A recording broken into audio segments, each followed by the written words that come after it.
네, 잠시 뒤 오후 2시부터는요. 윤석열 대통령의 탄핵 심판 최종 변론이 진행됩니다. 네, 윤 대통령의 최종 진술이 있을 예정인데 어떤 내용이 담겼을지가 관심입니다. 자세한 내용 헌법재판소 나가 있는 취재기자 연결해 알아봅니다. 김영수, 김다현 기자 나와주시죠. 네, 헌법재판소에서 윤석열 대통령 탄핵 심판 소식 전해드립니다. 윤 대통령은 아직 서울구치소에 있습니다. 보통 변론이 있는 날은 1시간 정도 전에 미리 와서 대기를 했었는데 오늘은 윤 대통령이 조금 늦게 출석할 거라고 대리인단이 밝혔습니다. 아마도 최종 진술 시간에 맞춰서 현재 올 것으로 예상됩니다. 현재 주변에는 이전보다는 많은 지지자들이 모인 걸로 보입니다. 이른 아침부터 윤 대통령 탄핵 기각을 촉구하는 목소리를 내고 있습니다. 경찰은 오늘 현재 주변에 기동대 61개 부대 4천여 명을 투입했습니다.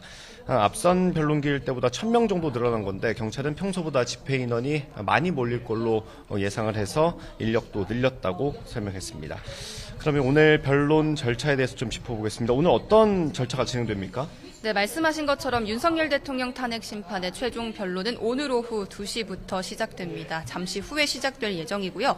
먼저 1시간 정도 증거조사를 거친 뒤 국회와 윤 대통령 측 대리인이 각각 2시간씩 종합변론을 진행합니다. 윤 대통령 측은 야권의 이른바 줄탄핵과 예산삭감 등으로 국가 비상사태에 준했다며 계엄의 정당성을 다시 한번 주장할 걸로 보입니다. 반면 국회 측은 윤 대통령 행위의 위헌성 그리고 위법성을 강조할 전망입니다. 이후에는 탄핵 심판의 당사자 정청래 국회 탄핵소추위원과 윤 대통령으로부터 최종 의견 진술을 듣는 절차가 이루어지는데요. 현재는 따로 시간 제한을 두지는 않기로 했습니다. 네, 역대 대통령이 탄핵소추된 사례가 2번 있었습니다. 노무현 박근혜 전 대통령인데 모두 탄핵 심판에 출석하지 않았었죠. 윤 대통령이 탄핵 심판에 직접 출석하면서부터 헌정사의 첫 사례를 남겼습니다. 이번 최종 진술도 마찬가지입니다. 윤 대통령이 오늘 직접 최종 진술을 하게 된다면 현직 대통령으로는 처음으로 탄핵 심판정에서 최후 진술을 하는 대통령이 됩니다. 박근혜 전 대통령 같은 경우는 최종 진술을 대리인을 통해서 대독시켰었습니다. 당시 대리인단 15명이 돌아가면서 5시간 넘게 변론하기도 했었습니다.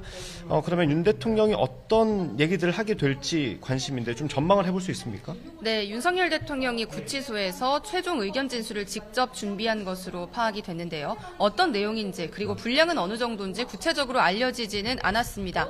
다만 지금까지 대통령이 해왔던 발언들을 종합을 해보면 대략적으로나마 전망은 해볼 수 있겠습니다. 일단 윤 대통령은 계엄 선포의 정당성을 강조하고 야당의 폭거에 맞서는 호소용이었다는 점도 역설할 전망입니다.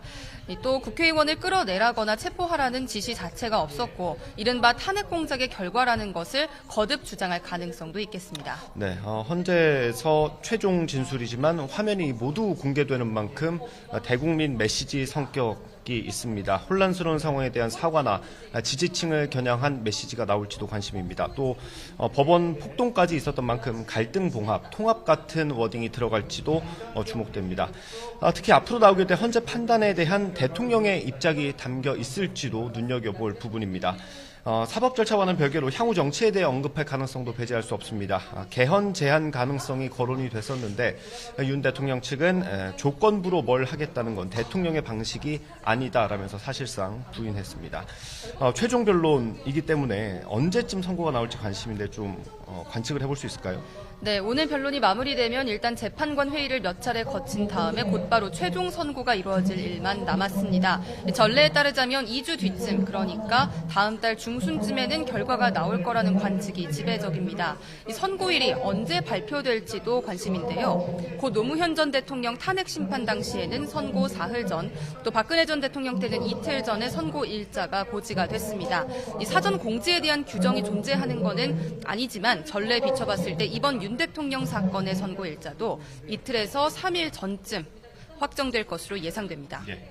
조금 전에 헌재에서 공지하는 안내 방송이 나오면서 저희가 전해드리는 이 내용이 좀 제대로 전달되지 않았을 수 있을 것 같습니다. 시청자 여러분께 양해 말씀드리고요. 마지막으로 쟁점 정리해 보겠습니다. 계엄 선포 자체와 과정이 적법했는지 또 포고령 내용이 법을 어긋나지 않았는지 쟁점으로 꼽히고요. 계엄이 선포된 이후 국회에 해제한 의결을 방해하려고 했다거나 정치인과 법관의 체포를 지시했는지도 따져볼 부분입니다. 헌재는 이런 의혹들을 확인하기 위해서 10차례 앞서 변론을 열었고요. 16명을 증인으로 불러서 신문을 했습니다. 군사령관 그리고 경찰의 1, 2인자, 국정원 수뇌부까지 증인으로 나왔습니다. 홍장원 전 국정원 1차장의 경우 2차례 나와서 증언하기도 했죠. 헌재는 또 수방사의 조성현 경비단장을 직권으로 증인 채택해 신문하기도 했습니다. 이제 10분 정도 뒤면 윤석열 대통령의 탄핵 심판 마지막 변론이 진행됩니다. 지금까지 헌법재판소에서 전해드렸고요. 상암동 스튜디오 나와주십시오.